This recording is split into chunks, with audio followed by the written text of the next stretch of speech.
Guys, അപ്പോൾ നമ്മൾ വന്നേക്കുന്നത് എനിക്ക് വേണ്ടി ഫുഡ് വിളമ്പുന്ന വീഡിയോ ആണ് ഗായ്സ്. അപ്പോൾ ആദ്യം തന്നെ ചോറ് ശകലം വിളമ്പിയിട്ടുണ്ട്.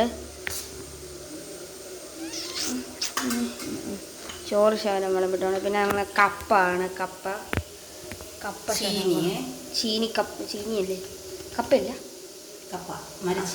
മരച്ചീനി കപ്പയാണ്.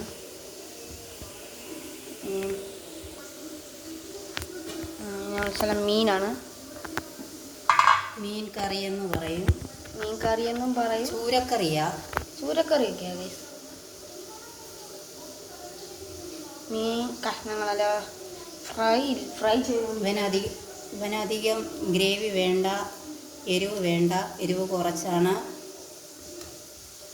ഞാൻ അത്രയ്ക്ക് എരിവൊന്നും കൂട്ടാറില്ല, അതുകൊണ്ടാണ്. കപ്പയും ചോറും മറ്റുള്ളവർക്കെല്ലാം വേണം. അത് ഗ്രേവി എനിക്ക് മാത്രം വേണ്ട, ബാക്കി എല്ലാവർക്കും എല്ലാം വേണം. മീൻ കറി അടച്ച്